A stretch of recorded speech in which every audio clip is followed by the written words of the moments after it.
Olá, eu sou o Bernardo Afonso.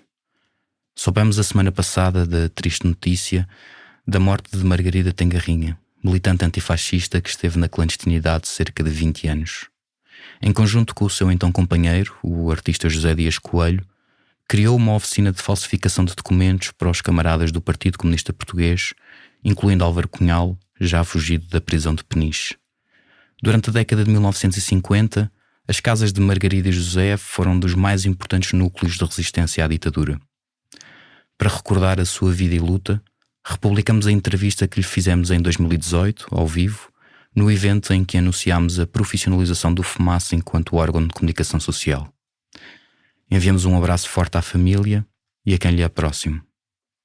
Fica com a entrevista feita pelo Ricardo Esteves Ribeiro.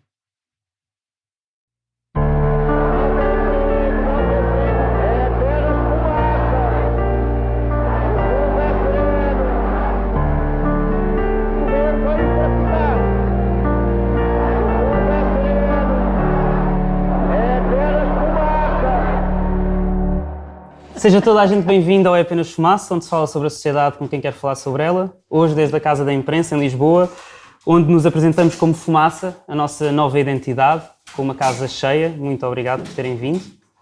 Temos como convidada a Margarida Tengarrinha, algarvia, militante antifascista de 90 anos. Deu aulas na Escola Preparatória Paulo Vicente, em Lisboa, e aos 24 anos de idade foi impedida de lecionar e proibida de frequentar todas as faculdades do país. 3 anos depois, passou à militância clandestina no Partido Comunista Português com o seu companheiro, o artista José Dias Coelho, assassinado pela PIDE em 1961. Criou, na clandestinidade, uma oficina de falsificação de documentos para o uso dos militantes do partido. Em 1956, começou a editar o A Voz das Camaradas, um boletim interno dedicado às mulheres clandestinas no PCP. No fim dos anos 50, trabalhou ainda como redatora no jornal Avante. Em 1962, exilou-se em Moscovo, capital da antiga União das Repúblicas Socialistas Soviéticas, o RSS, para trabalhar com Álvaro Cunhal, e mais tarde mudou-se para Bucareste, na Roménia, onde foi redatora na Rádio Portugal Livre. Escreveu os livros Samora Barros, Pintor do Algarve, em 1987, A Resistência em Portugal, com José Dias Coelho, publicado pela primeira vez no Brasil, em 1962, Da Memória do Povo, editado em 1999, e este ano lançou Memórias de uma Falsificadora, a luta na clandestinidade pela liberdade em Portugal. Bem-vinda. Obrigada. Começávamos por ter de fixar o nome falso e responder automaticamente sem hesitar, quando nos interpelavam por esse nome. Construir a personagem com rigor, desde aprendermos as características da cidade onde dizíamos ter nascido, até ao conhecimento da profissão do marido. Adaptar o aspecto, desde o vestuário até ao penteado, até à pronúncia, fazendo-os corresponder aos dados identitários que afirmávamos serem os nossos. Finalmente, e não menos importante, tínhamos que aprender a mimetizar-nos com o ambiente que nos rodeava, procurando passar despercebidos. Isto lê-se no seu livro Memórias de uma Falsificadora, a luta na clandestinidade pela liberdade em Portugal, publicado este ano. Quantas pessoas é que a Margarida foi ao longo da vida? É muito difícil definir quantas. Fui quantas pessoas foram necessárias, principalmente quando tínhamos que mudar de casa, já não podíamos usar a identidade anterior. E, portanto, tínhamos que inventar, imaginar e construir outra identidade, outra personalidade, outros dados identitários em geral. Portanto, quantas? Não me lembro. Mas a Margarida foi Teresa, Leonor, Marta, mais tarde Beatriz, já em Bucareste. Exato. Quem é que eram estas pessoas? Onde é que elas tinham nascido? Que profissões é que elas tinham? Nunca tinham nascido no Algarve. Aliás, a Margarida escreve que sentia muita dificuldade em eliminar a acentuada pronúncia. Exatamente, vocês não fazem ideia como uma pessoa algarvia que até gosta de falejar algarvio, de repente dizia que era de Coimbra e tinha que ter um cuidado extremo com a articulação das palavras, com tudo o que pudesse lembrar que era algarvia. Foi uma das maiores dificuldades, a questão da pronúncia.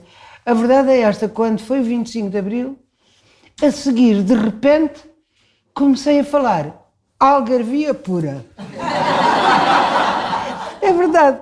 Quer dizer, tive tão reprimida aqueles anos todos que uma forma de libertação foi falar à minha moda algarvia, é verdade. É engraçado porque eu próprio reparei nisso. Depois de já estar a falar com a pronúncia algarvia castiça. Mas dê-nos um exemplo de uma identidade. O que é que dizia que o seu companheiro José Dias Coelho fazia? Qual é que era a profissão que tinha? Ora bem, em relação ao José Dias Coelho, em geral dávamos assim uma profissão como desenhador, por exemplo. E como nós, e ele principalmente, mantinha muitos contactos com as pessoas da nossa área, isto é, das belas artes, e tinha sido de facto desenhador do Coelho do Amaral, arranjámos uns quantos papéis com projetos, com desenhos, pendurávamos bem visíveis, se abria a porta, para dar a ideia que aquele é mesmo desenhador. E ser desenhador era fácil como identificação, porque não tinha muitas horas certas. Podia entrar e sair, era desenhador em casa. E isto facilitava muito as horas a que saía e a que entrava para que os vizinhos não desconfiassem. Se dissesse uma profissão fixa, com horários fixos, tornar-se-ia muito mais difícil, porque os vizinhos muitas vezes estavam à coca. E isto era de facto uma questão que tínhamos que ter sempre presente. Era o que é que os vizinhos pensam de nós. E de facto tínhamos que falar com eles, dando a entender coisas normais, mas falar pouco de nós. Até para não cairmos em contradições. Porque cair numa contradição perante um vizinho tornava-se bastante complicado. E como é que garantia que, como escreve, responder automaticamente sem hesitar a um nome que não era seu? Isso treinava-se? Eu acho que a necessidade é mãe do facto de ser assim mesmo. Desde que tínhamos adquirido um nome com um bilhete de identidade falso para alugar a casa, claro. Nessa altura tínhamos que memorizar e conseguir responder automaticamente ao nome que naquela altura tínhamos.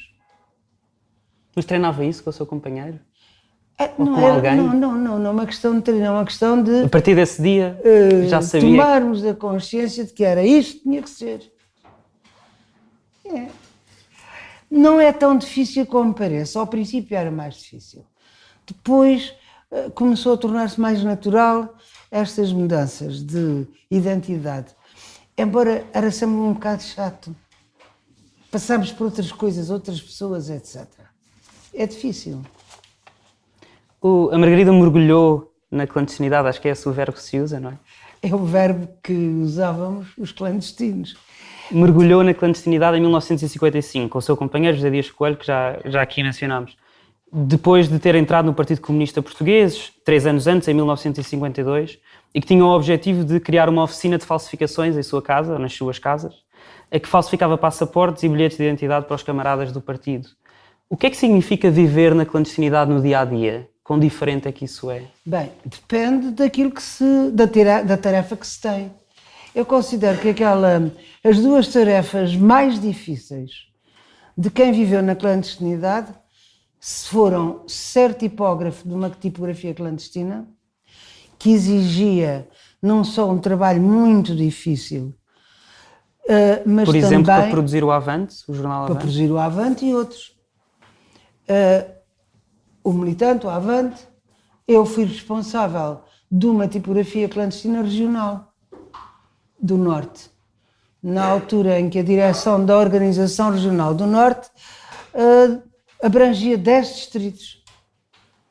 Portanto, desde o Norte até ali Coimbra, Aveiro, e os jornais que eram feitos nessa tipografia clandestina eram jornais e materiais essencialmente feitos para aquela região. Portanto, o que é que havia de classe operária importante nessa zona dos 10 distritos? Têxteis. Os têxteis da Senhora da Hora, do Porto, junto do Porto, os têxteis do linho da Corda do Ave e os têxteis da Holanda Covilhã, por exemplo, com outras pequenas fabriquetas que por essa região. Mas estas eram as 3 essenciais regiões de concentração dos têxteis, dos operários têxteis.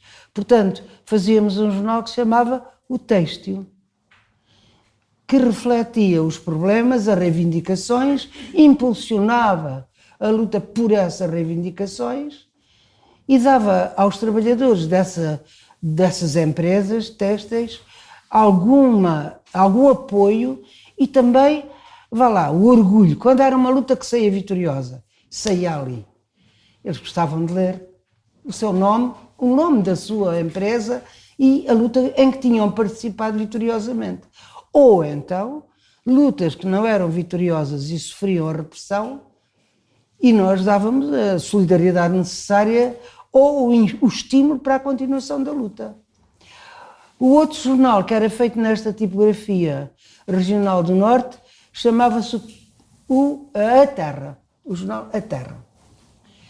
A Terra era essencialmente dedicada aos pequenos e médios agricultores que predominavam, como todos sabem, em relação à população ativa agrícola. A maior percentagem de pequenos e médios agricultores residia nesta área. Para o sul havia mais os latifúndios e as grandes propriedades, portanto a predominância de uma população ativa de operários agrícolas. Estudado isto, nós trabalhávamos no jornal A Terra era da minha responsabilidade, e procurando conhecer os problemas, que eram muitos, obviamente, visto que os pequenos e médios agricultores do centro e norte do país tinham, nessa altura, questões muito graves. Debatiam-se com questões muito graves. Uma delas era a posse dos baldios, uma coisa que já vinha de muito trás. Lembram-se que o Aquilino Ribeiro tem um livro sobre isso. E pelo qual até foi julgado e condenado, não é? Ora bem, nós dávamos muita atenção a esse problema, porquê? Porque as juntas de freguesia, como vocês sabem naquela altura, não eram eleitas, eram nomeadas a partir de cima, portanto com gente fascista da terra, pretendiam ir roubando aos poucos a posse dos baldios, que era um direito ancestral dessas populações. E esse direito tinha importância para complemento da sua economia, porque era ali que apacentavam o gado, eram ali que iam buscar lenha, eram ali que iam buscar até as camas para o gado, etc.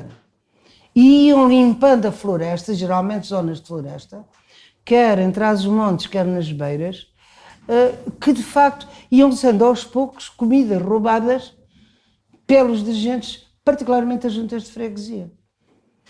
E esta luta foi muito incentivada por esse jornal A Terra. E voltando ao dia-a-dia da Margarida, quando lhe foi comunicada a sua tarefa de construir uma oficina de falsificações, escreve no livro das Memórias de uma Falsificadora, escreve que a Margarida e o José Dias Coelho ficaram imensamente desiludidos com o seu trabalho oficinal, monótono e insípido, que não se coadunava com as nossas expectativas de heroicas ações revolucionárias. O que é que a Margarida estava à espera? O que é que esperava?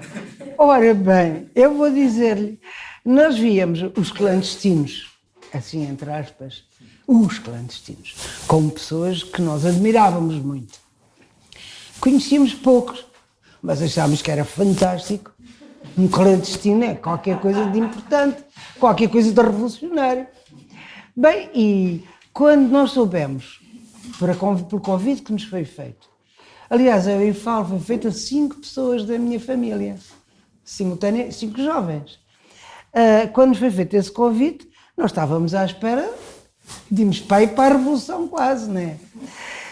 E, de repente, põem-nos esta questão. Vão ficar fechados numa casa a imaginar como é que hão de fabricar documentos para conseguir safar os clandestinos que andam para a rua e a quem é pedido pergunta a identidade a uma esquina ou em qualquer lugar. Vimos que era muito importante fazer isso. Claro que era importante. Depois nós éramos alunos de Belas Artes e foi essa justificação que nos deram para nos ter convidado.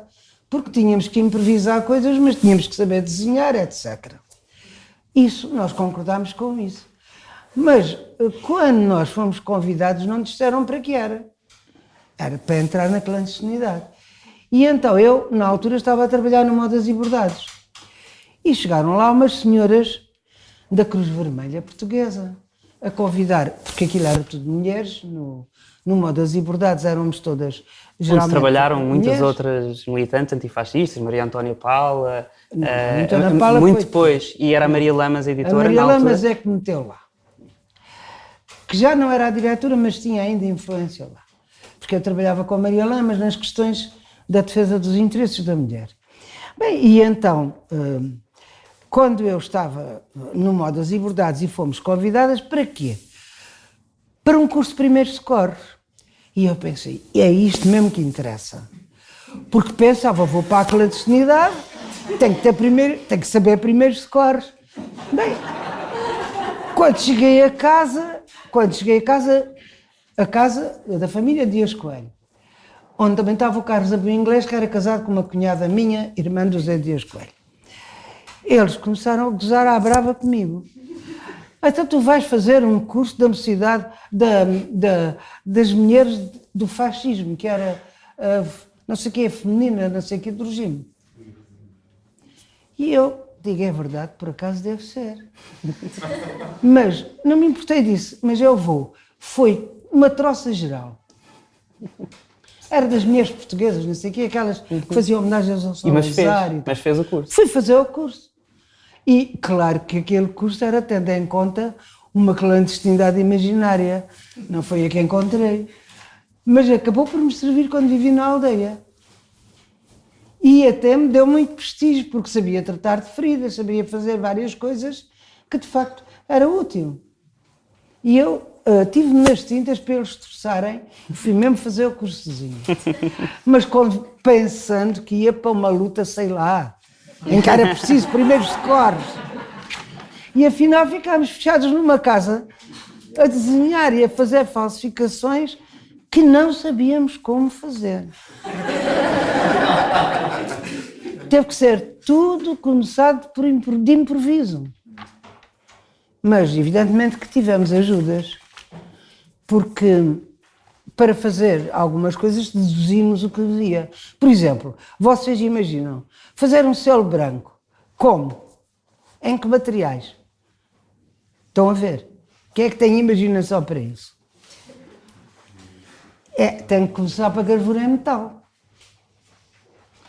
Para fazer a incisão que depois, pressionada, dá aquele volume do selo branco.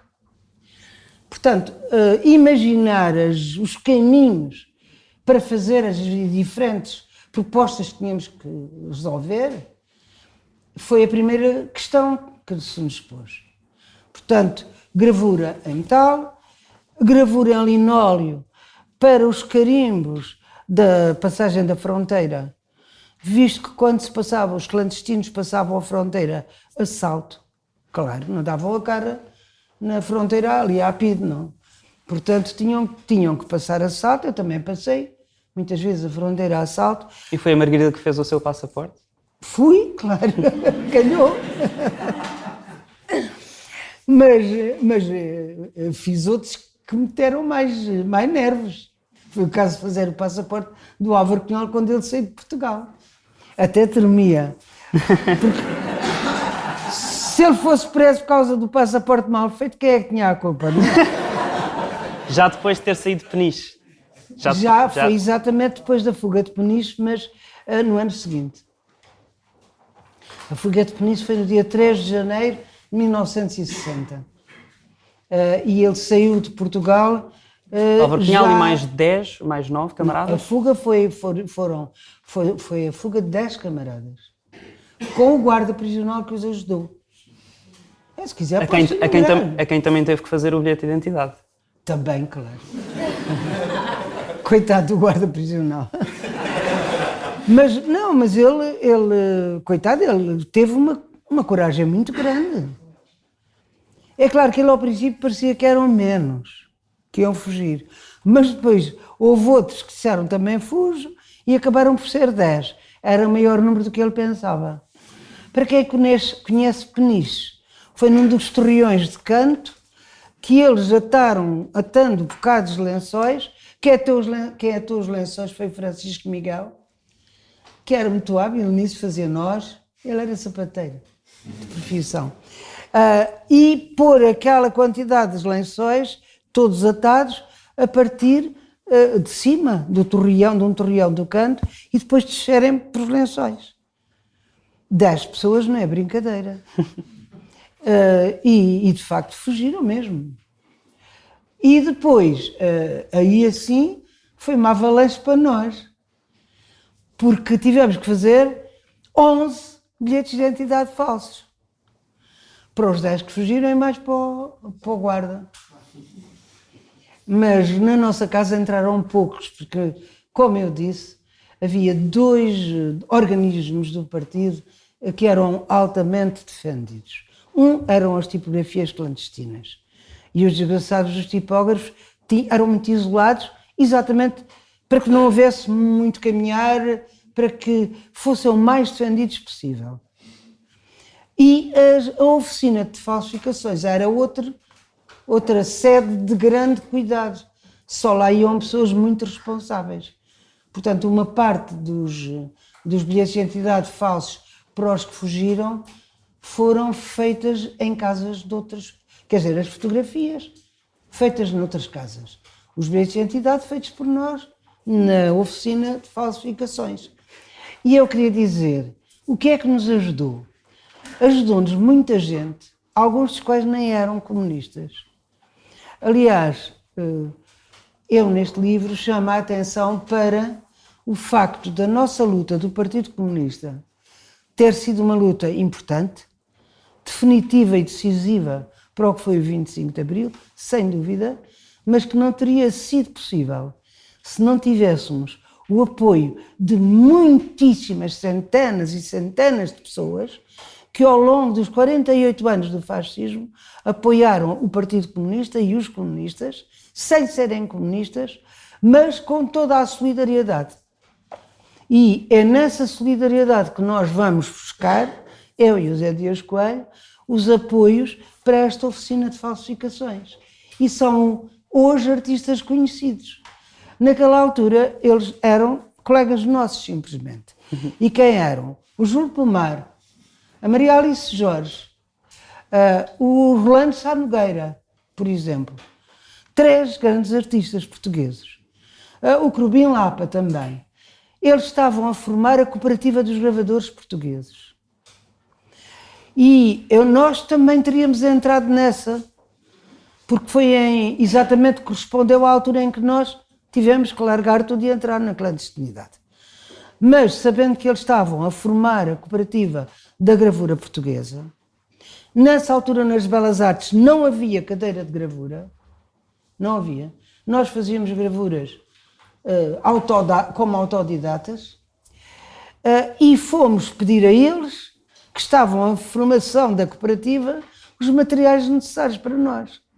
E assim as placas de zinco, as placas de cobre, os ácidos para fazer os selos em branco, para corroer, o linóleo, as goivas, os buris, a experiência que eles já tinham mais do que nós de como se fazia uma gravura, foi tudo isso comunicado por eles. Para vos dizer o seguinte, a nossa luta foi muito importante. Nessa altura o único partido que existia em Portugal, forte e contra o fascismo, era o Partido Comunista.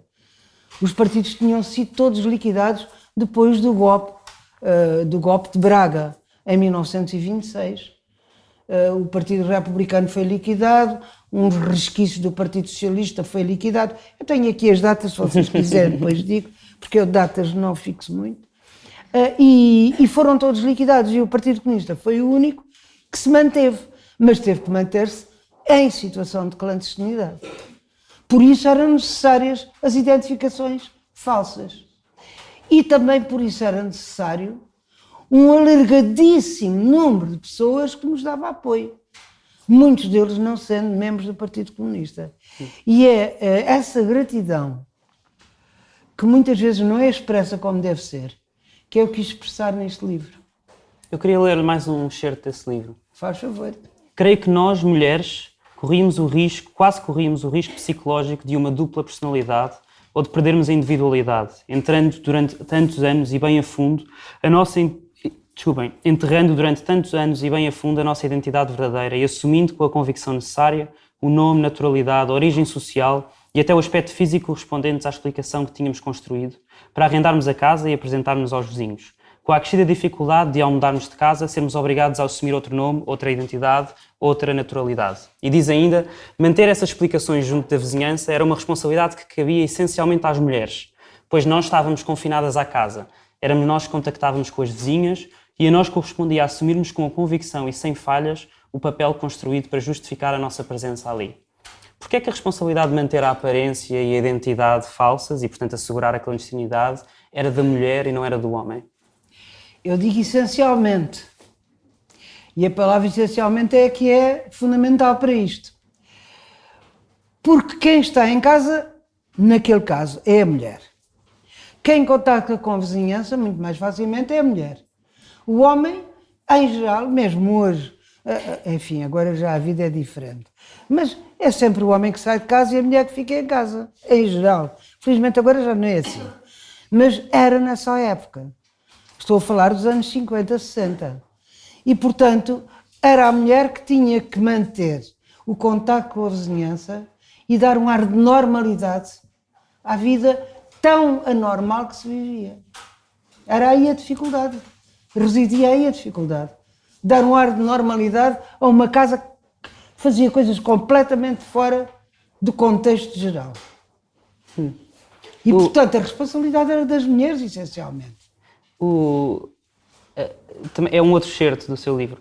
A Voz das Camaradas, para além de procurar elevar o nível cultural, político e ideológico das mulheres das casas do partido, teve também um papel reivindicativo em relação à forma como os quadros femininos eram encarados, quer pela direção, quer principalmente pelos respectivos companheiros. Pelos artigos enviados para o boletim A Voz das Camaradas, mas principalmente pelas cartas à redação, muito mais explícitas, percebia-se que em grande parte das casas clandestinas as mulheres não participavam nas reuniões regulares aí realizadas. Essa foi a primeira e mais importante questão reivindicativa levantada pelo boletim. Este boletim, A Voz das Camaradas, era um boletim feminista dentro do PCP? Você sabe que eu já tenho enfrentado diversas vezes a pergunta: você é feminista? E eu tenho dificuldade em responder. Embora toda a minha vida, e a partir do ponto de vista que tive e do trabalho que fiz com a Maria Lamas, defender os interesses da mulher, considerar que a mulher é sempre marginalizada em relação ao homem. Sempre, ainda hoje. E partir do princípio que temos que lutar pelos direitos das mulheres foi sempre uma questão, para mim, crucial.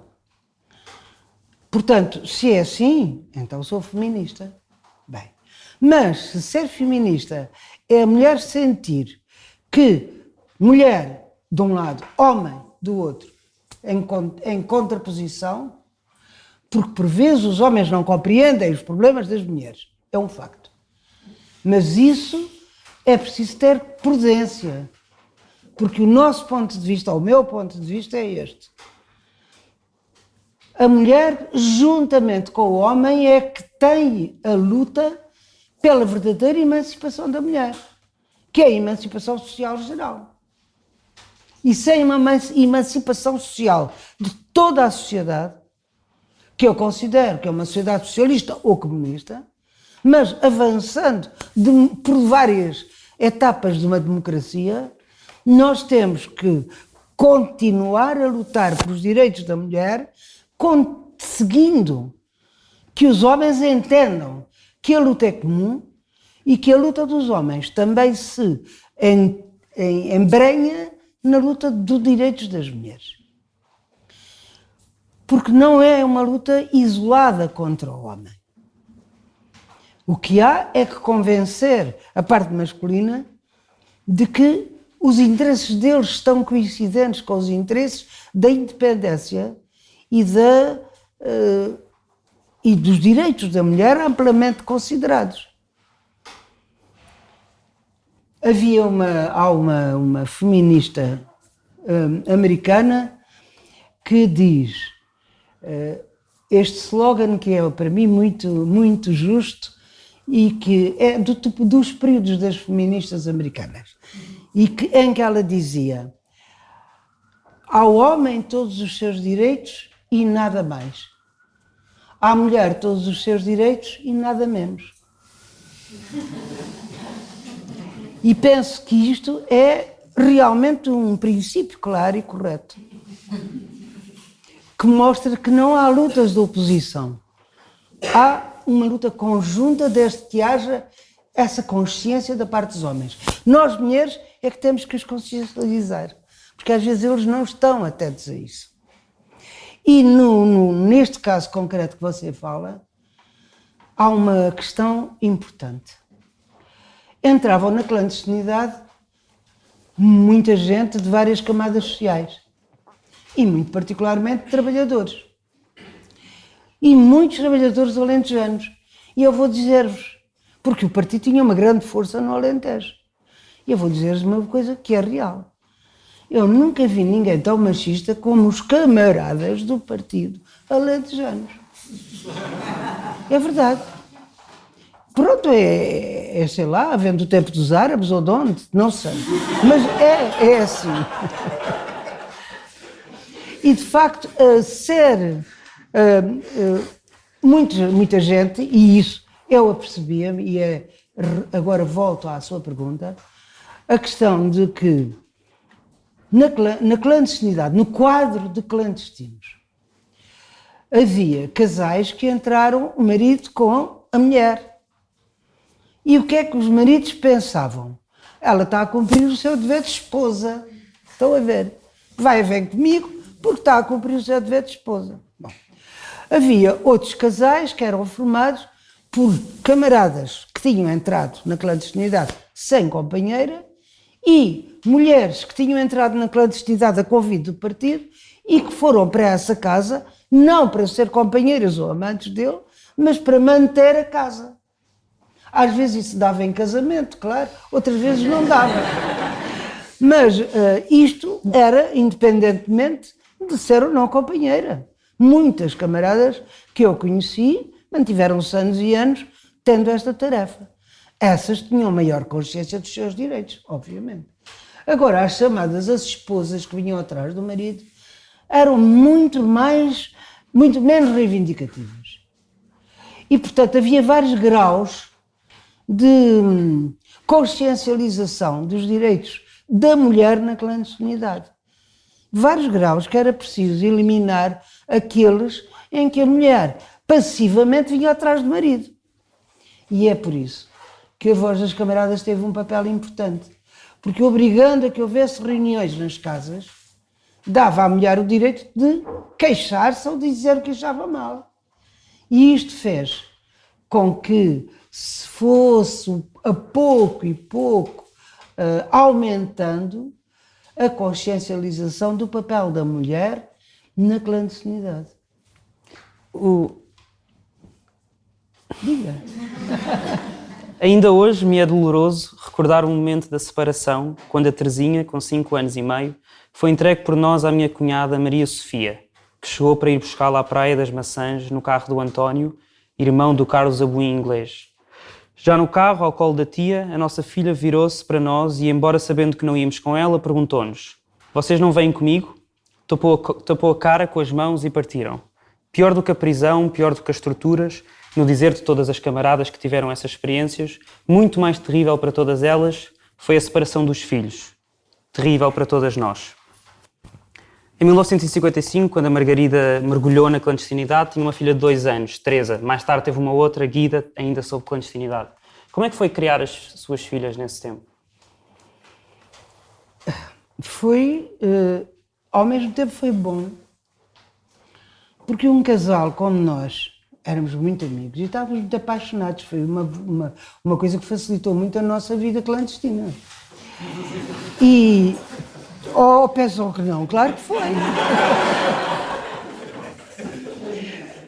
Bem, e de facto, a minha filha mais velha, a Teresa, que está aqui presente, aqui entre nós, veio connosco e nós, na vida anterior, antes de sermos clandestinos, tínhamos muito menos tempo para estar com ela. Naquele caso, até porque estávamos em casa a tentar começar as falsificações e a fazer experiências desse tipo, uma vida muito embrenhada em casa, foi muito bom tê-la connosco, porque tivemos uma vida de família que talvez não tivéssemos tido tão perto de nós e tão intensa como tivemos neste caso. Foi fácil para nós, não foi fácil para ela. Porque uma criança na clandestinidade não podia brincar com outros. Não podia ir para a rua, assim, à vontade. Tinha uma vida muito limitada. E porquê? Primeiro, até porque, sabendo falar, tinha que falar com os vizinhos e era preciso muito cuidado com o que fosse dizer. Mas a sua filha sabia que estava na clandestinidade? Não, claro que não.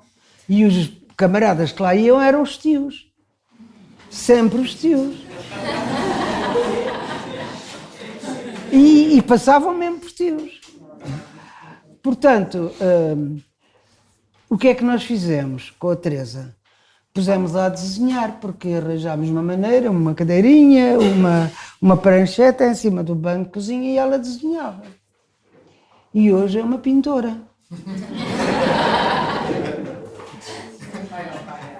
Bem, por outro lado, enfim, tínhamos pena, porque eu nesse livro tenho uma fotografia do dia em que ela fez 3 anos. E é, de facto, uma fotografia desoladora. Eu não sei onde é que está a fotografia, se não mostrava, mas Estava comprem aí, o livro está e aí. há uma Alguns. página em que isso está. Está no capítulo das crianças na clandestinidade. É uma fotografia em que se vê uma menina com um lacinho branco numa mesa, ao fundo de uma mesa, com 2 bonequinhos de lado e um bolo de anos na frente. E 3 cálicezinhos de vinho do Porto, um com muito pouco e os outros 2 para os pais. E eu chamo isso, no livro, uma fotografia desoladora da solidão numa criança. Nós procurávamos evitar isso como?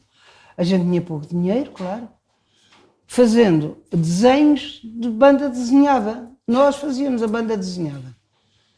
E portanto, não comprávamos livros, mas eram livros criados por nós de banda desenhada, com vários personagens que eram inventados por nós. Por outro lado, eu lia-lhe à noite, por exemplo, a maravilhosa viagem de Nils Holgersson através da Suécia, que é um livro fantástico. Lia-lhe um capítulo, no dia seguinte ela fazia o desenho correspondente ao capítulo. Portanto, era uma tarefa. Isto eram formas, digamos, de driblar ou de ultrapassar as dificuldades de uma criança na clandestinidade. É difícil. A Margarida conta também no livro uma história em que a Teresa mostrou o jornal Avante à vizinha, dizendo que era o jornal da mãe. Pois, porque como ela desenhava bem demais, eu fazia a maquete do Avante, sabe o que é uma maquete, um jornal, não é? E, portanto, era a mesma página, como se fosse, com as partes do capítulo, dos capítulos, dizendo qual o tipo para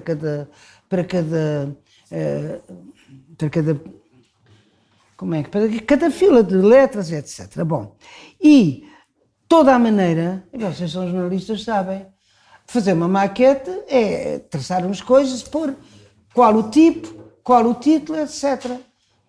E depois fazer o cabeçalho. E o cabeçalho tinha a foice e o martelo e dizia Avante. E foi isso que ela copiou lindamente. Bem, e foi de facto, tive que agarrar naquilo para a vizinha não ver.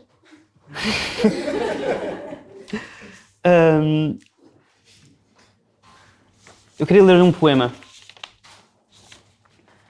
Para que cantar-te, amigo, se o meu canto não pode dar-te a vida estremecida? Para que chorar-te, amigo, se o meu pranto é gota de uma dor tão sem medida?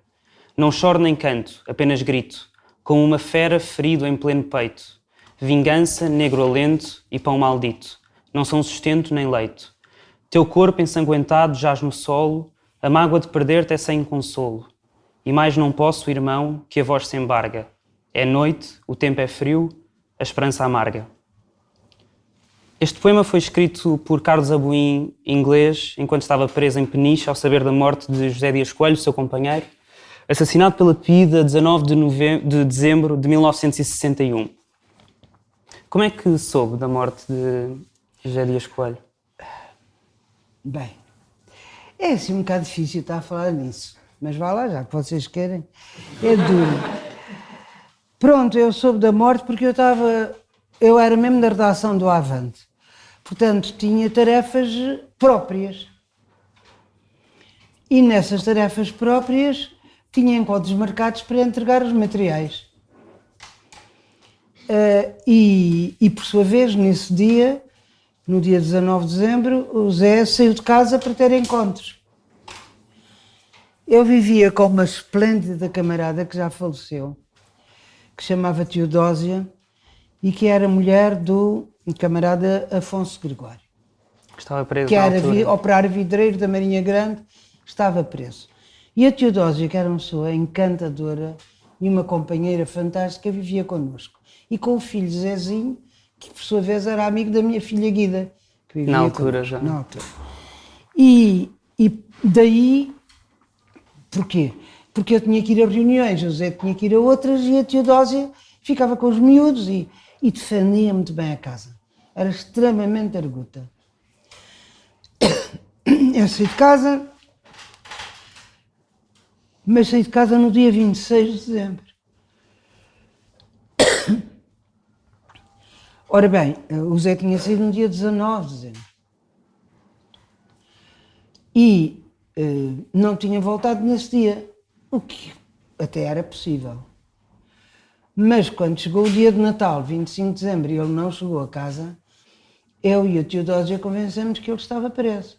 O que era mais lógico, mais natural. Para quem está sempre à espera de ser preso, não era assim uma coisa tão estranha, não é? E, portanto, fui ao encontro com um saquito em que levava um pijama, umas coisas e umas coisinhas feitas pelos miúdos para lhe oferecer por Natal, que ele tinha passado eventualmente na prisão.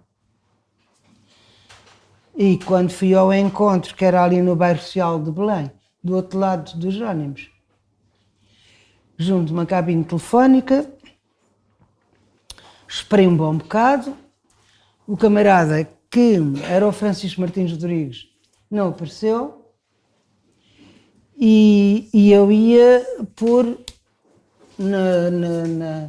no sítio da lista telefónica, que naquela altura ainda existia, nos telefones, Dentro das cabines? agora já não há, dentro das cabines, pôr num número qualquer, num número já combinado que tinha ali estado.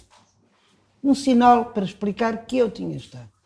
E foi nessa altura que ele avançou e eu dei-lhe o saco e disse-lhe, olha, o Zé foi preso. Leva lá este saco para mandar já à família. Pronto, e ele disse-me, não foi preso, foi assassinado. Pela PIDE. Foi uma coisa muito brusca. Ele era uma pessoa muito seca. Eu admito que fosse difícil dizer aquilo. Provavelmente ele teria pensado, ensaiado, como é que eu vou dizer a esta mulher que o companheiro dela foi assassinado. Eu penso, para descontar a brutalidade com que isto foi dito, não é? E disse-me, olha, ele foi assassinado pela PIDE. E eu disse, quero vê-lo. Não podes, porque já foi enterrado hoje, que era o dia 26 de dezembro. E depois marcou-me um encontro para janeiro, para a comissão de redação do Avante. Pronto, eu cheguei aos Jerónimos, ia meter-me num táxi, estava perfeitamente amnésica, e disse ao homem do táxi, olha, desculpe lá que não, eu tenho que ir fazer outra coisa qualquer. Não me lembrava qual a casa, não me lembrava já de nada, fui até ao rio. E estive ali em frente dos Jerónimos, junto do rio, até que eu vi assim uns passos pesados, olhei, um polícia de segurança pública. E tive o reflexo que qualquer clandestino tem, desandei dali. E andei pelo bairro do Restelo, que vocês sabem, naquela altura era um bairro extremamente sofisticado, rico, de vivendas importantes, de gente importante, que naquele dia, 26 de dezembro, ainda tinha árvores de Natal iluminadas, luzinhas a brilhar, jardins todos enfeitados, etc. Nunca mais me esqueço daquele bairro do Restelo e vagueei por ali até de repente ter uma ideia de onde é que morava, que era na Rua de Pedrosos. E foi assim. E o que é que aconteceu ao assassino do José Dias Coelho, António Domingos, e também ao chefe da brigada, José Gonçalves, da brigada da PIDE, responsável por essa pessoa? Ora, isso faz parte daquilo que eu trago aqui, para falar a vocês. Porque é uma coisa que eu tenho cá dentro e cá fora, como uma fúria muito grande.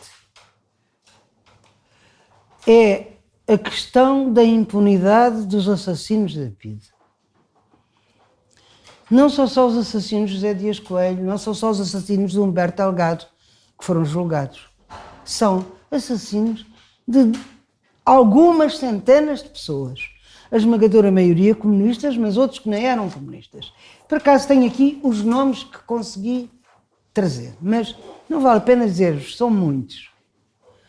E o PIDE, na altura nós só soubemos, o partido só soube de 2 nomes de PIDEs, que era o Manuel Lavado e o Pedro Ferreira.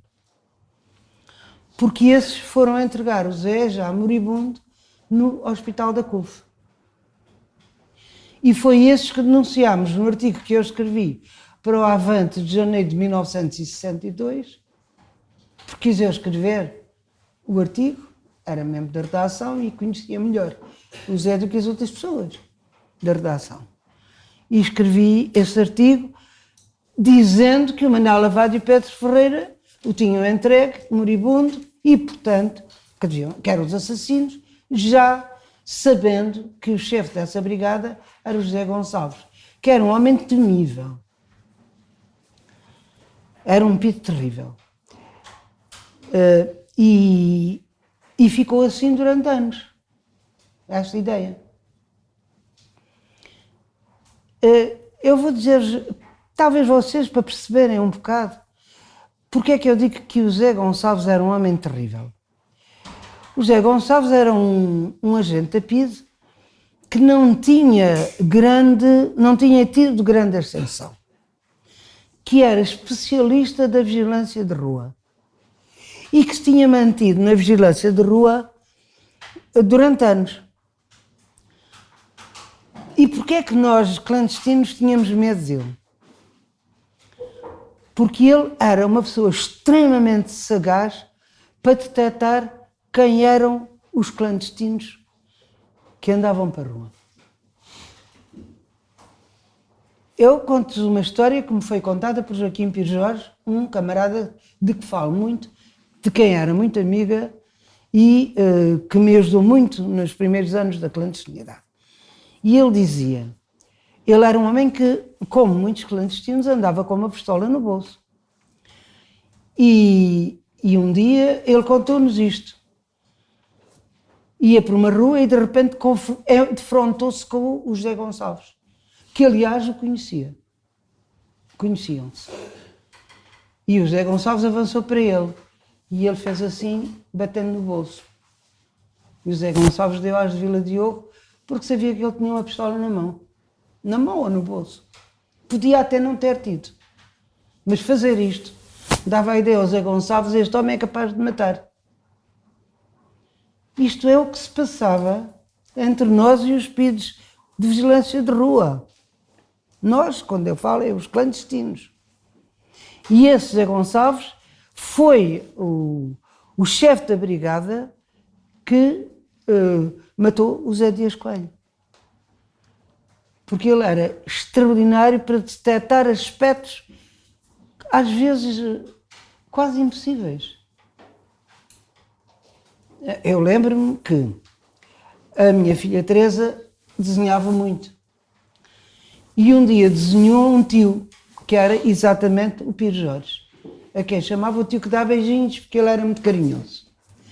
E desenhou o Pires Jorge, chapéu na cabeça, uma pasta na mão e um cascola enrolado ao pescoço.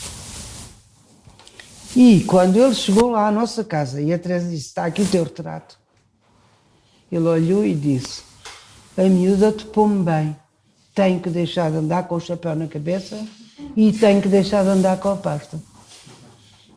Percebem? É isto, são estes pequenos nadas aparentes que faziam com que o Zé Gonçalves fosse tão perspicaz a topar os clandestinos. E por isso mesmo nós tínhamos de ter um cuidado especial. E por isso mesmo era fundamental ter uma oficina de falsificações. Eu gostava que ouvíssemos um som.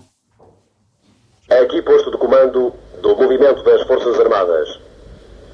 As Forças Armadas portuguesas apelam para todos os habitantes da cidade de Lisboa no sentido de recolherem as suas casas, nas quais se devem conservar com a máxima calma.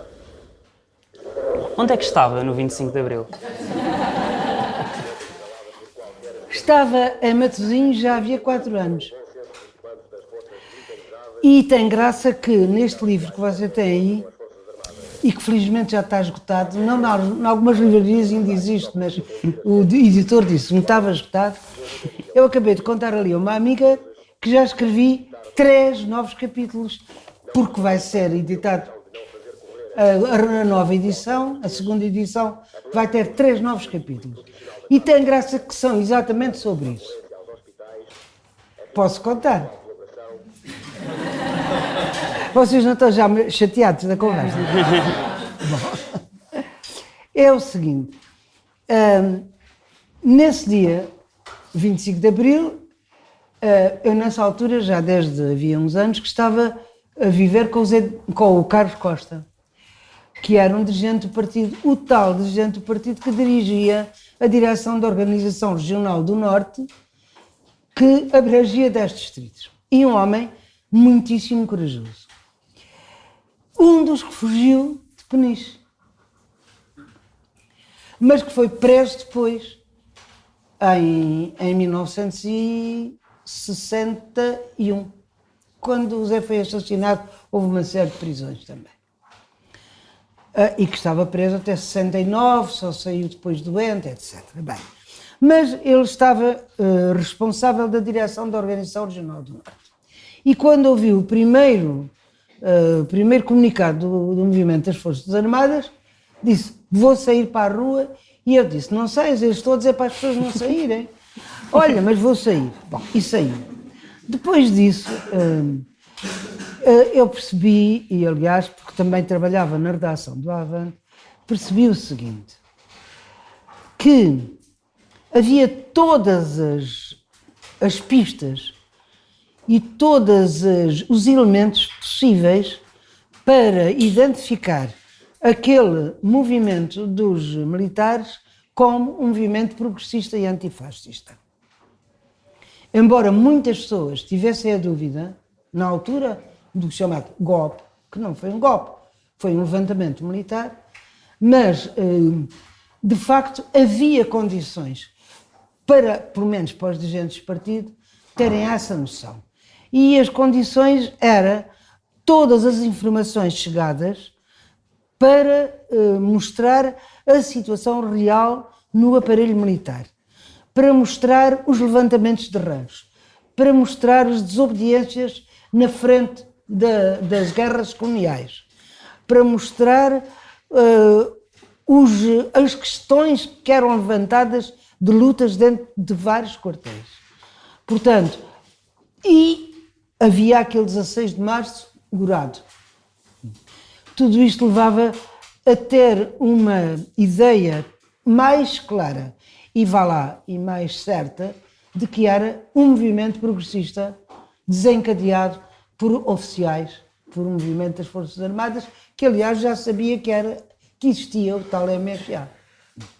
E assim o Carlos Costa saiu de casa e foi, como era responsável, conhecia as casas dos camaradas, reuniu com os camaradas e tomaram várias medidas. E uma delas foi no dia 25 de abril, por volta das 2h, 2h30 da tarde, ir à rua Aníbal Cunha, que fica ao pé de Setefeita, no Porto, e ir arrombar a porta da Mocidade Portuguesa Feminina às 2h30 da tarde, quando pensavam que não estava lá ninguém, e tomar conta da sede da Mocidade Portuguesa Feminina para a primeira sede do Partido Comunista Português que houve no país. E alguns camaradas, havia montes de fichas, de sócios, filiadas, dirigentes, etc. E o Carlos Costa fez uma coisa que eu acho extremamente importante para mostrar o respeito que temos que ter. Pegaram nas fichas todas e ele disse: queimam-se e não se vão ler aqui as fichas. E todas as fichas foram queimadas para que não houvesse a possibilidade de acusar ninguém de ter sido da Mocidade Portuguesa ou ter sido diretor ou isso. Porque, como vocês sabem, muita gente estava na Mocidade Portuguesa, feminina ou masculina, por uma necessidade e não por uma convicção ideológica. Portanto, não podiam ser perseguidas essas pessoas. Eu acho que isto foi exemplar e é bom que se diga. Quanto a mim, fiquei em casa, mas depois, não sei se no dia seguinte, se 2 dias depois, já não me lembro bem, acho que foi no dia 26 ou 27, que saí de Matosinhos, estava em Matosinhos. E no grande largo de Matosinhos, onde havia um coreto no meio, estava uma multidão de gente a ouvir umas pessoas a falar num comício. Vocês sabem, ou vocês não sabem que são muito novos, naquela altura, onde havia gente a falar, juntava-se uma multidão a ouvir. Bem, em Matosinhos é uma zona com imensa população, como sabem, é uma densidade populacional muito elevada. Então, estava o coreto, estava aquela gente a falar e eu, claro, ainda clandestina, aproximei-me do coreto e perguntei a uma pessoa: quem são aqueles? E disseram: aquele que está ali ao meio a falar, a apresentar os outros, é o César Príncipe. Ora bem, eu sabia que o César Príncipe era um grande jornalista antifascista. Um grande jornalista que, apesar de ser o primeiro e principal jornalista do Jornal Notícias do Porto, conseguia meter artigos a falar contra o fascismo ou contra a censura, principalmente, de uma forma tão hábil que às vezes não apanhavam, outras vezes não deixavam passar os artigos. Além disso, era uma pessoa culta, que escrevia livros, poesias, sabia muito de história da arte e eu conhecia-o perfeitamente, porque ele era camarada nosso, ele é que não me conhecia a mim. De maneira que quando ele disse: eu quero falar lá para cima, eu também quero falar. Porque estava a ver que estavam ali pessoas e nenhuma do Partido Comunista, digo, também tenho direito de falar. E ele olha para cá, para baixo, para mim e diz assim, com um ar muito desconfiado: e quem é a senhora? E eu disse: olha, se chama Margarida Tengarrinha, do Partido Comunista Português. E ele fez um sorriso de canto a canto, porque já devia saber, conhecia o nome do meu irmão, depois da morte do Zé sabiam que eu era companheiro dele e tal. Deu uma mão e disse: anda para cima, rapariga. E puxou-me para o coreto e disse: vai falar Margarida Tengarrinha, do Partido Comunista Português. E é isso que eu digo, saí da clandestinidade nesse momento. Havia 20 anos que ninguém me chamava pelo meu nome, havia 20 anos que andava a usar nomes inventados, que andava a usar identidades falsas, e de repente, o 25 de Abril para mim foi o César Príncipe puxar por mim e dizer: Margarida Tengarrinha é o meu nome. E o que é que disse? Ora bem, os outros oradores estavam a falar cravos, a revolução dos escravos, a liberdade. E muito bem, sim senhora. e grandes encómios justos ao movimento das Forças Armadas que nos conquistou a liberdade. E quando chegou a minha vez de falar, e ele disse, agora vai falar Margarida Tengarrinha, do Partido Comunista, eu lembrei-me, vou fazer outro tipo de discurso. Porque, como trabalhava para a Avante, como estava ali a Matosinhos a conhecer a situação, disse para mim, eu vou fazer outro tipo de discurso completamente diferente. Vou falar a esta gente que são pescadores, que são operárias conserveiras, que são operárias têxteis ali do pé da Senhora da Hora, que é no Concelho de Matosinhos, e vou falar dos problemas deles. E foi aí que, pela primeira vez, falei, não, eu já tinha falado quando era muito nova e não lá muito bem, mas aí tinha a questão nas mãos. E, portanto, disse, olha, quero falar aqui, dando um grande elogio e um bravo aos pescadores, que no ano passado, em janeiro, os pescadores dos Arrastões fizeram uma greve de 22 dias e foram alguns presos para PIDE. E levaram a sua greve para a frente e ainda conquistaram uma parte das reivindicações. E também queria aqui dar elogios aos que mais recentemente, que eram os pescadores das traineiras da Sardinha, também pescadores de Matosinhos, mas de outro ramo de trabalho, que fizeram 72 dias de greve. Não é brincadeira fazer 72 dias de greve. Impedindo que os barcos que iam de Lisboa descargassem o pescado ali a Matosinhos. Os piquetes de greve, organizados, claro. Porque se não tivessem organizados não havia piquetes de greve. Se não estivessem organizados não tinham estado 72 dias em greve. E foi isso que eu pus em relevo.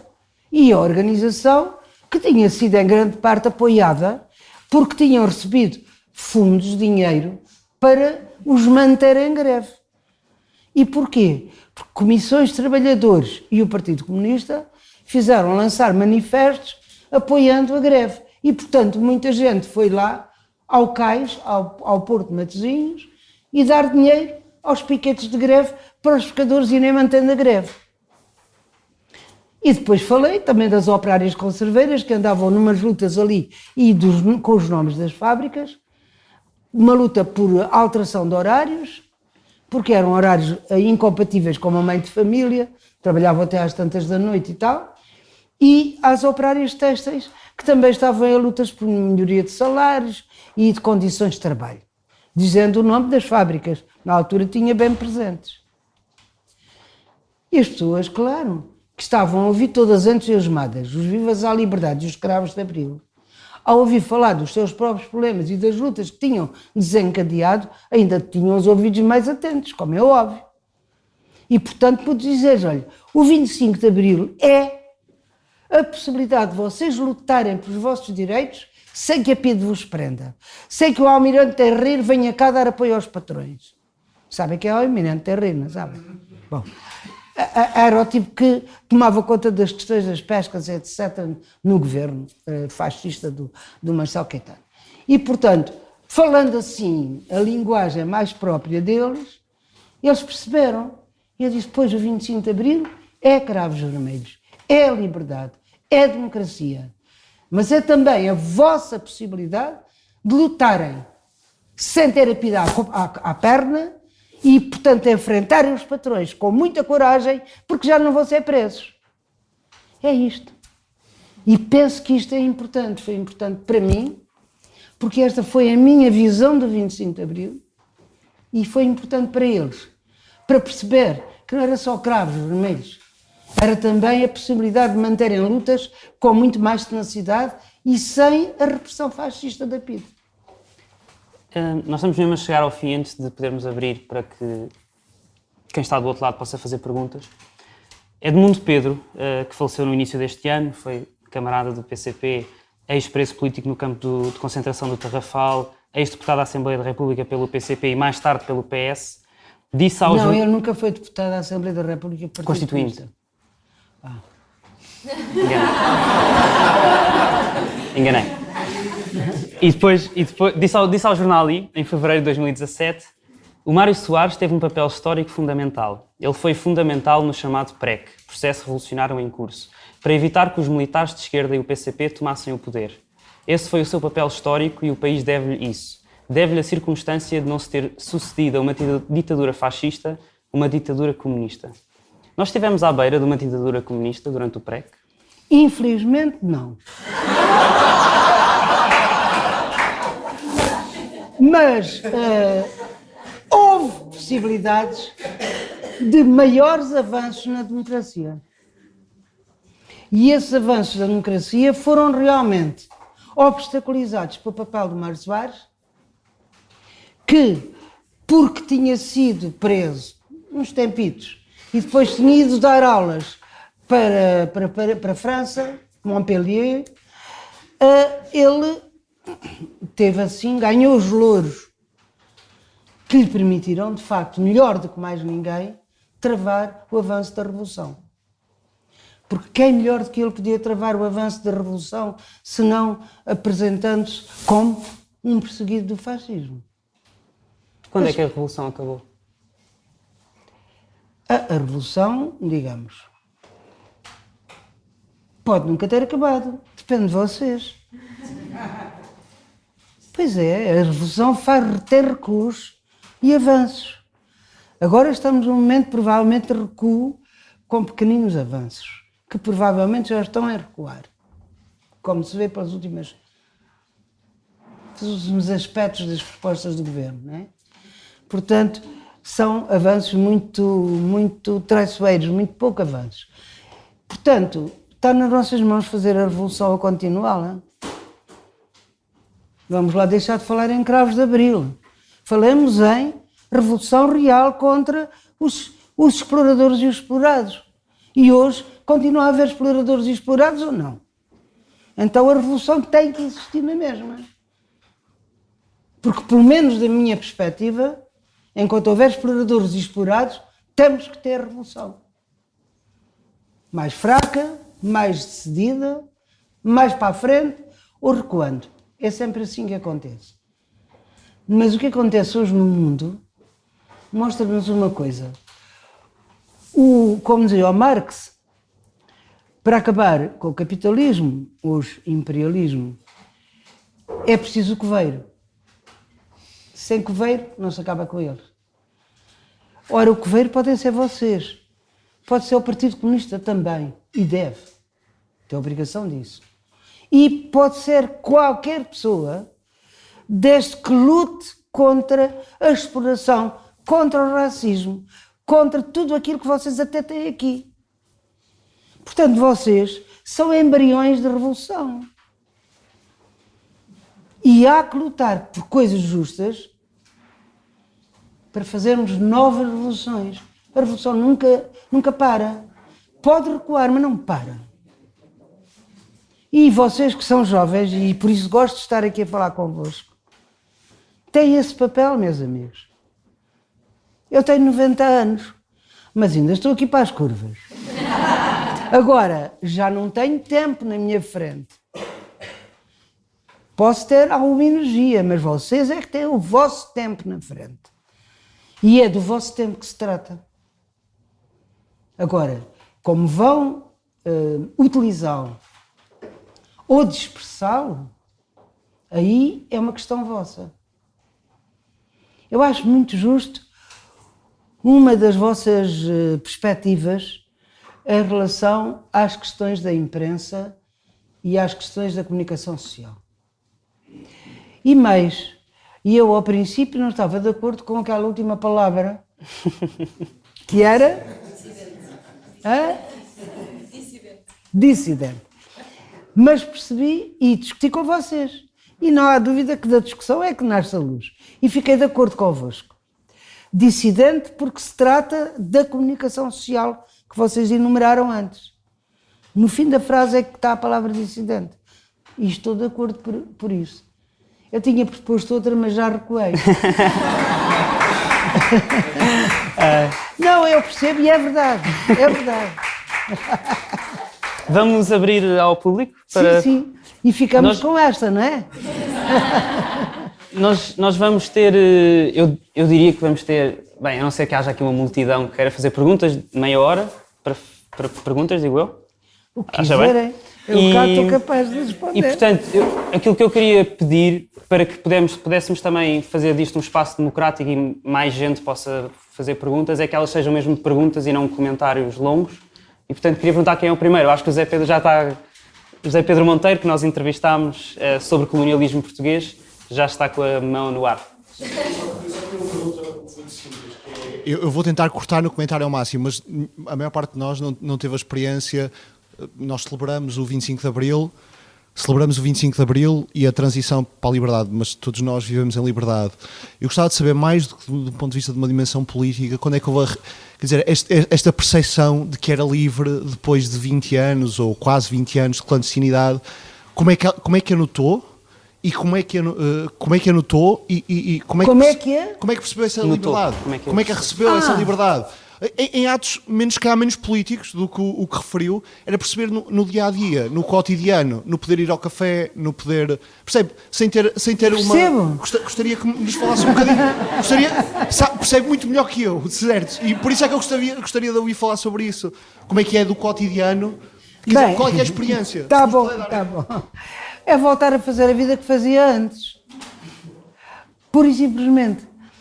Porque, por exemplo, uma forma de liberdade e a mais conclusiva foi mesmo aquilo que eu disse a partir lá de cima do coreto. Coisa que não poderia dizer nas vésperas. É verdade ou não é? Claro, bom. E, portanto, essa foi a minha forma de usar a liberdade. Falar daquelas questões que seriam vedadas ou proibidas ou pelas quais seria presa se tivesse falado 2 dias antes ou na véspera. Bom, não digo na véspera, porque na véspera já estava tudo mais ou menos assim, já um bocadinho a banar e tal, mas de toda a maneira esta é uma forma de expressar a liberdade. As formas de expressar a liberdade que me foram importantes foi poder ver as minhas filhas.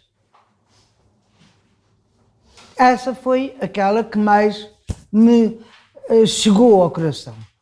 A outra forma de liberdade que usei foi dirigir-me à Rua António Maria Cardoso, à sede da PIDE, subir aquelas escadas que nunca tinha subido, porque eu nunca tinha sido presa, e chegar lá acima e falar à pessoa que estava encarregada da Comissão de Extinção da PIDE, que era da Marinha, o Conceição Silva, que por acaso se levantou da secretária e me deu um grande abraço, porque tínhamos sido ambos colegas no Pedro Nunes, por acaso, e pôr ali a questão de que queria fazer um processo contra os PIDs que tinham assassinado Zé Dias Coelho.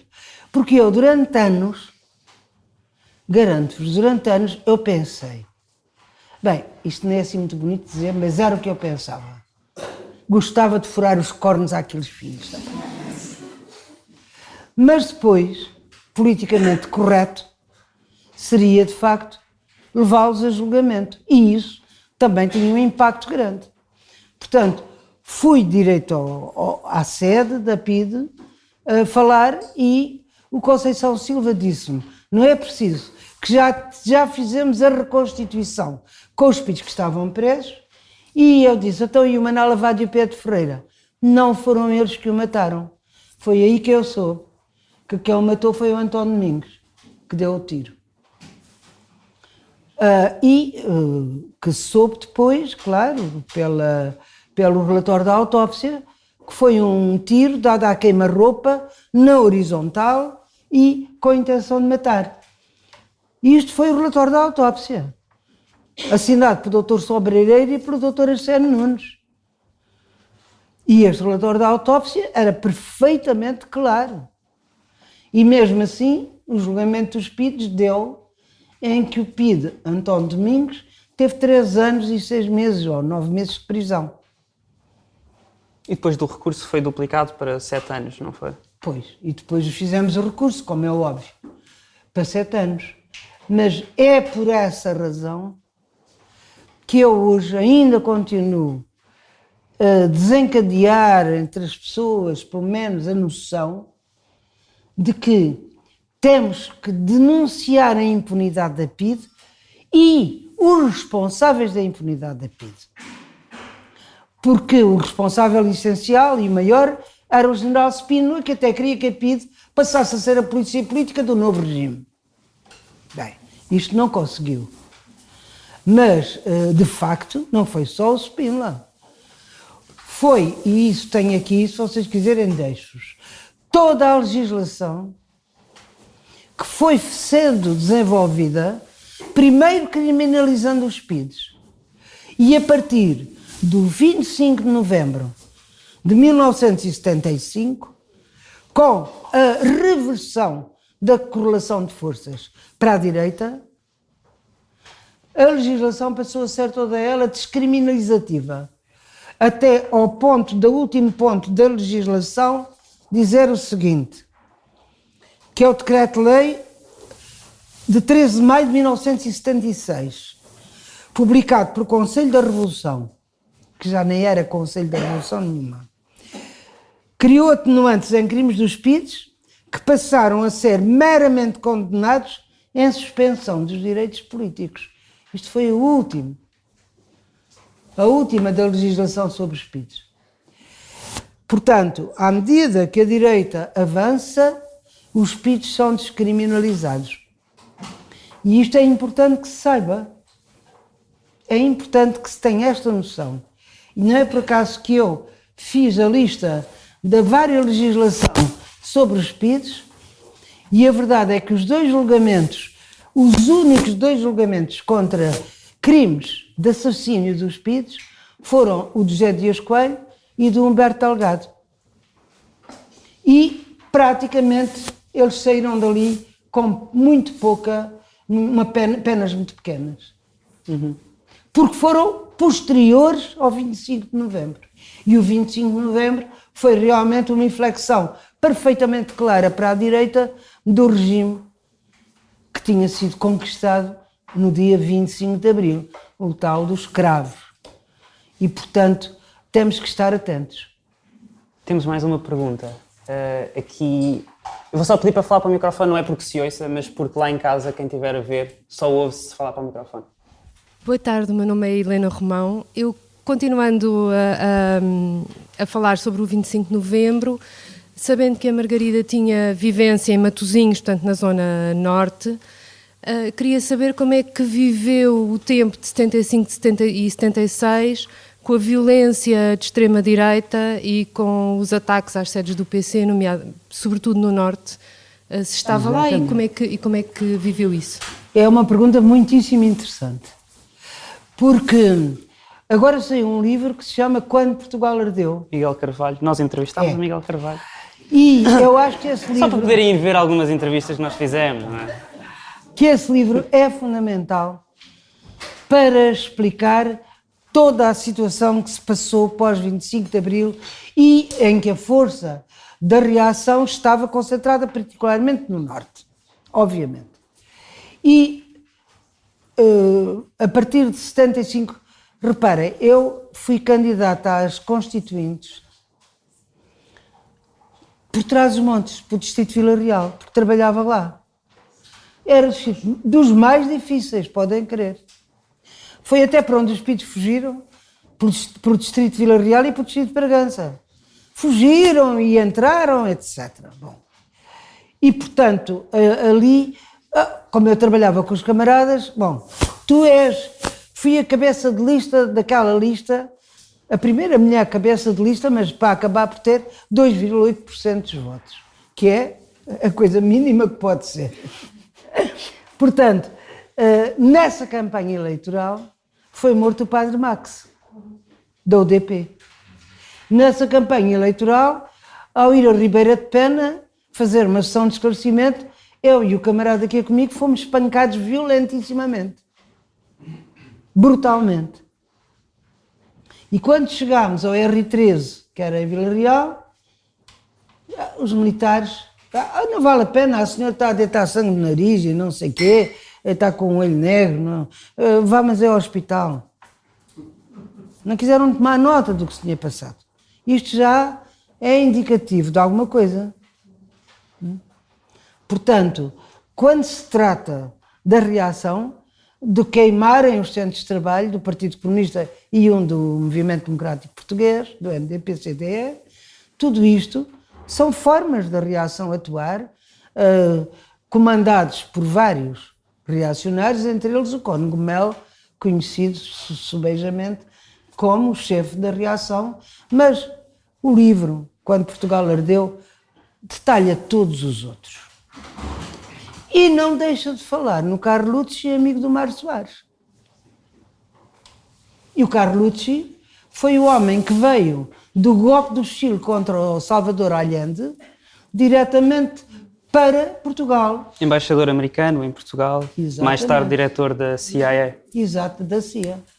Portanto, estão a ver o que é, como é que os cordelinhos da reação foram mexidos. E mais, e quem queira defender o Mário Soares, que o defenda. Agora que ele se afirmava amigo do Carlucci e que tinha uma assinatura numa fotografia do Carlucci na secretária, tinha. Porque até houve um camarada que foi filmar e achou tanta piada que filmou a fotografia do Carlucci. Portanto, existe uma prova disso que eu digo. Daí que foi muito complicada a luta contra toda a reação que levantava a cabeça. E foi preciso, de facto, uma grande batalha. E ainda hoje, ela penetra por todos os lados, a reação. Mais uma pergunta? Oh, Pedro. Margarida, queria perguntar-lhe como é que era, e falaram disso ao longo da entrevista, essa ideia de ser mulher na clandestinidade e da responsabilidade de estar oculto, estar estar acometida às mulheres e do próprio caminho que foi sendo feito dentro do PCP relativamente às questões da igualdade de género e de não serem só meras secretárias, não é? As mulheres não fazerem só o papel das secretárias nas reuniões dos homens e dos comitês centrais da vida. Bem, eu também acho que é uma pergunta pertinente. Obviamente que o papel das mulheres nas casas clandestinas era, por exemplo, fazer a comida e lavar a roupa. Coisa que, digo-vos eu, pessoalmente, foi difícil me aprender. Porque não tinha feito antes, mas aprendi com camaradas homens. E isso é importante explicar. Eu era estudante e depois estive no modo das liberdades. Quer dizer, nunca tinha feito comida, nunca tinha lavado um lençol. Portanto, fiquei perfeitamente atrapalhada quando tive estas tarefas para frente. E foram 2 homens, essencialmente, que me ensinaram. E isto é importante sublinhar. Quer dizer que eles sabiam fazer e que ajudavam a fazer. Tanto que ajudavam tão bem que até sabiam fazê-lo. Bem, agora, nem todos eram assim. E em muitas casas as mulheres estavam muito confinadas ao trabalho doméstico. Por isso é que foi a tal história da Voz das Camaradas exigir que as mulheres tivessem reuniões. Mas, por outro lado, a seguir à fuga de Peniche, houve um inquérito assinado pelo Secretariado do Comitê Central em que se perguntava exatamente às mulheres se estavam descontentes com o trabalho, o que é que elas pretendiam e o que é que ambicionavam fazer. E estes inquéritos mostram que havia atenção, que era dada atenção à situação das mulheres na clandestinidade. Mas as tarefas possíveis não eram muitas, porque as mulheres que estavam a sustentar, digamos, a sustentar no sentido de apoiar uma casa clandestina, não podiam fazer trabalho de rua. Portanto, havia tarefas a fazer. Eu tive muitas tarefas sem ter saído de casa. E além das falsificações, está claro. Mas tive outras. E, em geral, estimulavam-se as mulheres a poder trabalhar, a poder escrever, a poder ler, a poder aprender e a discutir as questões políticas.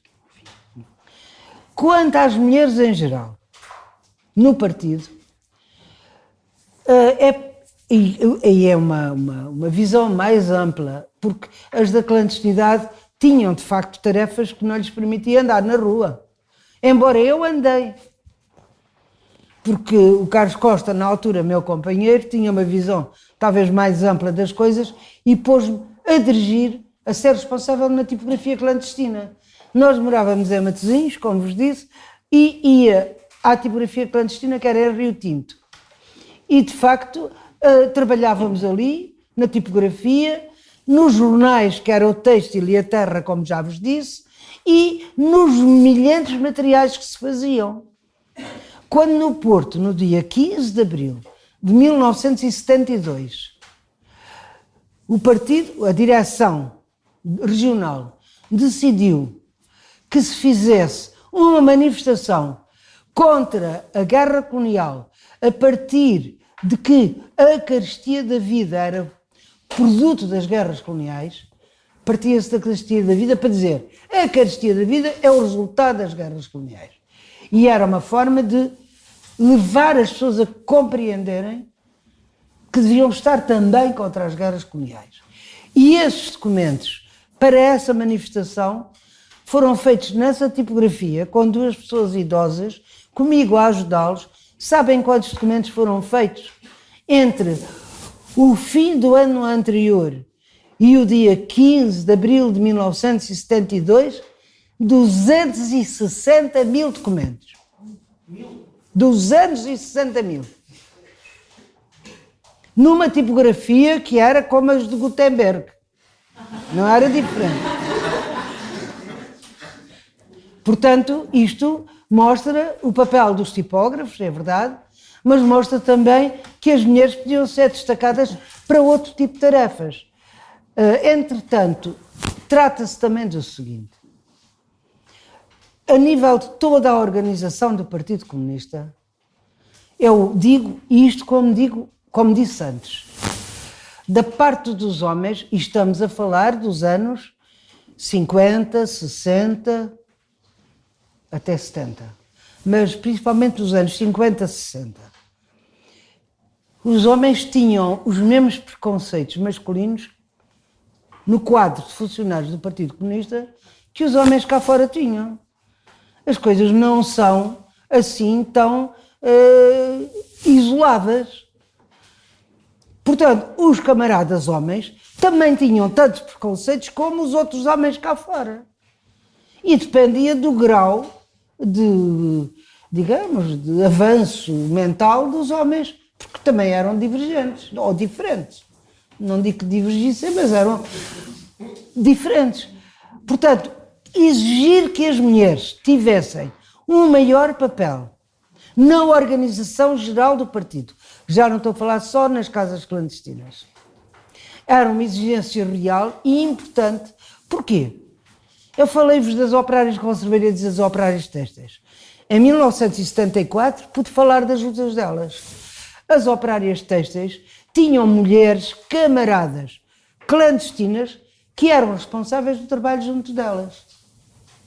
Tal como as conserveiras, tais como outras tarefas ou empresas onde predominavam mulheres. E isto foi conseguido à custa de muita luta. Não foi simples. Nunca é simples de mover a cabeça dos homens em relação às mulheres. Desculpem lá. Mas quando há batalha, acaba por ir vencendo aos poucos. E o facto de haver maior número de mulheres, quando chegamos ao 25 de Abril, maior número de mulheres a trabalhar nestas organizações, junto de empresas em que a maioria eram mulheres, foi de facto uma conquista boa. Mas foi difícil consegui-la. E, portanto, mesmo hoje, nós temos, na sociedade em geral, que batalhar contra muitos preconceitos. E eu pergunto às mulheres que aqui estão, se ou não é verdade que volta e meia vocês têm que enfrentar preconceitos masculinos. Tem. Evidentemente que temos todas. E isso é uma parte da nossa luta pelos direitos das mulheres. Portanto, o que se passava no Partido Comunista no interior corresponde exatamente ao que se passava na sociedade em geral cá fora. Não tínhamos ilusões. Acho que temos mais uma pergunta. E mais outra. Assim. Olá, boa tarde. Eu sou Ana Luísa Bento Rodrigues. Pegando justamente nessa ideia que está a desenvolver, eu gostava de saber que tipo de argumento na prática é que vocês usavam, vocês mulheres, para fazer vingar as posições, que tipo de argumentação, não é? Como é que tipo de exemplos, com que tipo de coisas confrontavam as mentalidades e as cabeças dos homens comunistas que eram tão iguais e parecidas com a mentalidade dos homens e das mulheres em geral daquela época? Que tipo de argumentos é que davam? Essa é uma, mas há uma que eu também não resisto a fazer que tem a ver com outra coisa. Há pouco perguntavam-lhe como é que sentiu a liberdade a primeira vez, não é? E eu gostava de lhe perguntar que memórias é que tem da clandestinidade, ainda hoje, marcadas no seu corpo? Que pequenos gestos, que vícios, que comportamentos é que ainda tem e que de repente se lembra, isto é daquelas décadas que eu vivi na clandestinidade? Ora bem, começo pela última pergunta dizendo-lhe o seguinte. Eu sou uma pessoa muito livre. De feitio, quem me conhece sabe que sou assim. E o máximo que posso ser despreconceituosa. Nem que posso lhe dizer uma coisa, já não sinto nada dessa época. Verdade. A única coisa que sinto é mágoas. Mas isso é diferente. Mágoas em relação às minhas filhas. Pronto. Mágoas em relação a algumas coisas que infelizmente não pude fazer. Até uma ligeirinha mágoa. Não ter sido a pintora que talvez pudesse ter sido. Talvez. Eu também não tenho a certeza. Mas isto são pequenas coisas. Não são, assim, coisas pesadas que me puxem muito para baixo, não. Atirei fora da cabeça e atirei para a cabeça fora e quando se tira da cabeça, tira-se tudo. Agora, a pergunta que fez em relação aos argumentos. Bem, os argumentos principais que eram até usados na voz das camaradas eram isto. Vocês, homens, não podem passar a ser nós.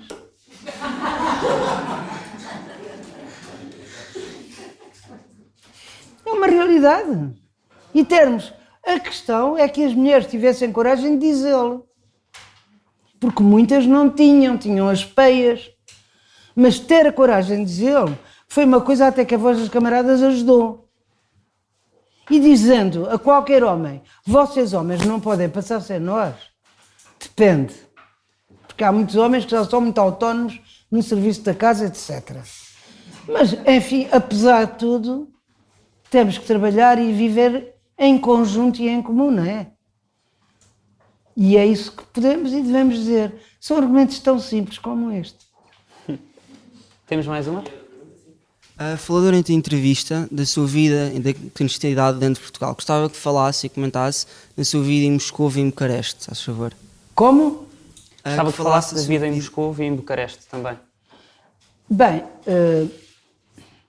em Moscou eu trabalhava com o Álvaro Cunhal.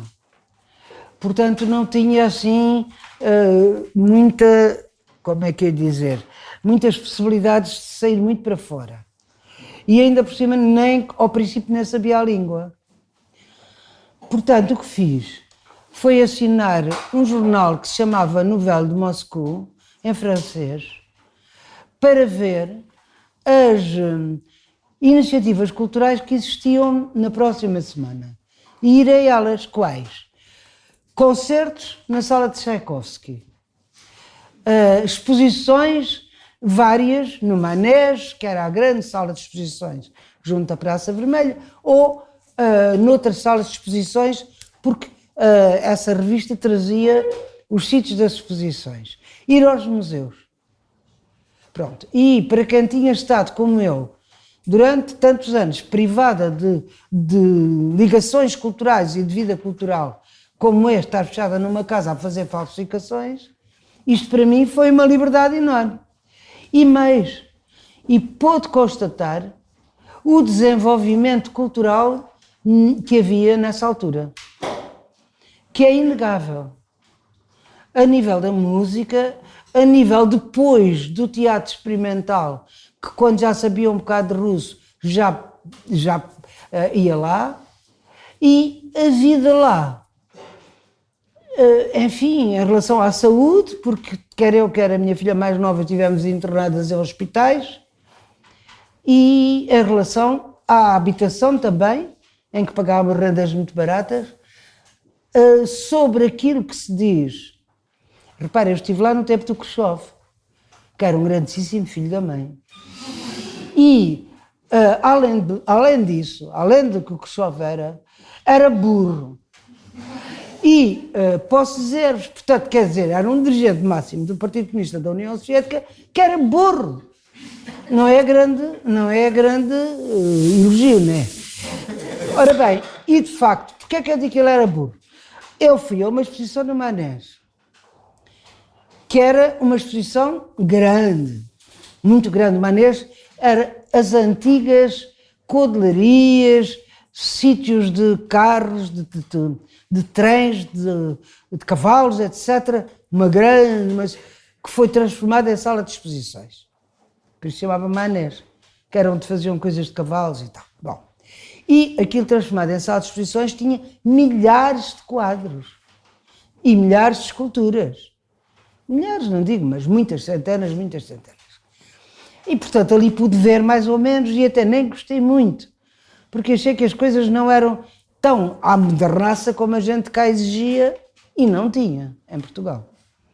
Uma coisa é exigir, outra coisa é ter. Bem, e, de facto, achei isso, mas achei que havia coisas importantes e interessantes no meio de coisas que não tinham interesse nenhum, que eram sediças e que eram, enfim, tipo Eduardo Malta de cá. E, portanto, havia de tudo lá. E de maneira que, quando fui ler a tal novela de Moscou, a seguir, a ter visto a exposição, vejo uma entrevista do Khrushchev. É a entrevista do Khrushchev sobre a exposição, porque, claro, ele era o chefe máximo, tinha de inaugurar. E tinha lançado os olhos sobre os quadros, provavelmente. Bem, era uma coisa desastrosa. Uma entrevista que mostra uma ignorância total.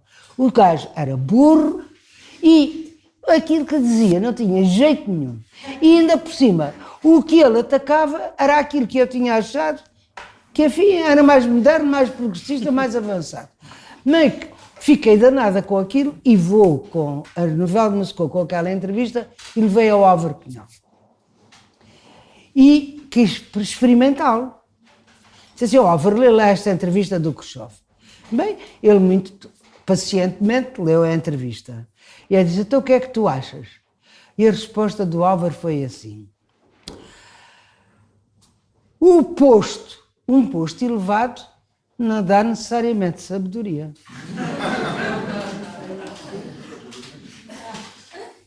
O Álvaro era muito conciso. E, de facto,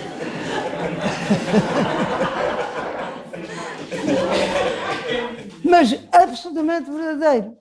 E reparem que eu ainda hoje uso essa frase quando vejo alguns dirigentes que julgam que ser dirigente é automaticamente ser dono do saber, o que não é verdade. Portanto, isto é para vos dizer o que é que eu passei em Moscovo. Pronto.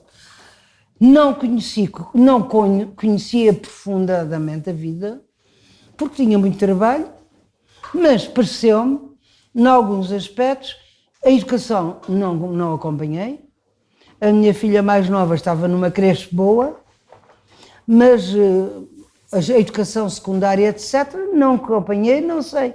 Tenho a impressão que era boa, pelo menos, muito melhor do que a de cá. Mas nessa altura estávamos em pleno salazarismo. Portanto, não havia modo de comparação entre uma coisa e outra. É a resposta que lhe posso dar. Em Bucareste. Fale sobre o papel da Rádio Portugal Livre em relação à luta dos presos políticos. Em relação à luta dos presos políticos, foi uma das minhas tarefas. E é lógico, porque o Zé tinha sido assassinado, eu tinha contactado muita gente que estava presa, etc. Portanto, eu escrevia os artigos pela amnistia, denunciando a situação dos presos políticos, etc. Essa era uma das minhas tarefas de redatora, mas tinham outras, evidentemente. Nós, ao princípio, eu não fui das primeiras redatoras. Já existia a Rádio Portugal Livre quando fui para lá. E acho que punhamos às vezes esta interrogação: será que nos ouvem em Portugal? E para nós era muito interessante receber cartas dos ouvintes. Claro que tinham um distanciamento grande no tempo, porque até chegar lá levava algum tempo, mas cada cartinha que a gente recebia, como um ouvinte que sugeria que falássemos disto ou daquilo, problemas de trabalhadores, etc., era uma alegria enorme para nós. Bem, este pelo menos ouviu-nos. E ficávamos contentes. Mas penso que a Rádio Portugal Livre teve realmente algum impacto. Claro que não era muito fácil ouvir, mas eu sei, e depois encontrei gente, ali no Alentejo, camaradas, quando andei com o trabalho que tive de apoio à reforma agrária, encontrei alguns camaradas que diziam, levavam-me ali à sala e diziam: camarada, eu comprei este aparelho por causa das ondas curtas para ouvir Rádio Portugal. E isso era consolador. Tantos anos passados, não é? Este foi mais um episódio do É Apenas Fumaça, onde se fala sobre a sociedade com quem quer falar sobre ela. Obrigado, Margarida Tengarrinha. Obrigada a todos vocês por terem tido a paciência de me ouvir. Em segundo lugar, não disse no princípio, mas queria dizer agora, parabéns pelo vosso trabalho. E parabéns pelas perspectivas que vocês põem de trabalho. Eu parece-me que é muito importante o que vocês vão fazer. Tanto mais que julgo que vocês têm em conta, nesta área da comunicação social, eu digo-vos, desconfiem. Desconfiem. Porque o que é notícia na comunicação social em geral tem que ser passado por critérios muito objetivos, porque muita da comunicação social não só esconde, como disse muito bem, problemas, como adultera outros problemas. E não vamos lá tão longe como, por exemplo, aquela injeção que a comunicação social nos deu do Saddam Hussein ter depósitos de armas químicas, que era mentira completamente. E morreu um cientista inglês porque disse que ele não tinha de facto. Sabem disso? Ora bem, a comunicação social ainda há pouco tempo levantou e trazia umas criancinhas a serem esbangarichadas porque os sírios, do lado do governo, tinham lançado uns produtos químicos contra tal. Afinal, veio-se a saber que não era verdade. Quem é que tinha lançado os produtos químicos não tinha sido do lado, tinha sido do lado oposto. Portanto, eu só dou estes dois exemplos. E, falando com vocês que são jovens, mas que têm uma apetência especial para a comunicação social e que têm uma tarefa importante na vossa frente, não é brincadeira a tarefa que vocês se propõem. Posso só dizer uma coisa no final, antes das palmas? Não é preciso palmas. Eu sou jovem, pronto. Só quero dizer uma coisa, que concordo consigo, mas há um grande problema que acho que está na cabeça de todos os jovens que estão aqui. É que a comunicação social em Portugal está a acabar. É importante que não esteja. Isto é a minha opinião. Não sei se toda a gente está a dizer. Vamos ter... Não. Depois a seguir a Margarida fica aqui. Até um jornal que, pronto, agora só vai haver ao domingo. Os outros dizem que se vê Tudo bem, eu não estou contra. Mas como estou habituada a folhear, acho que é uma pena que não haja uma luta para que os jornais existam. Mas podem ouvir-nos. Ouvir-nos, que estamos a começar, salve seja. Bem, os jornais ou a comunicação social em papel está a desaparecer. Mas não está a desaparecer a comunicação social como informação. Aliás, agora está a crescer outro.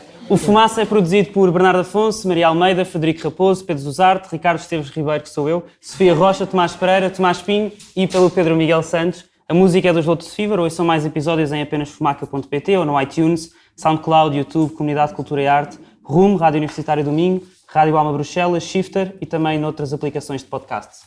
Até já.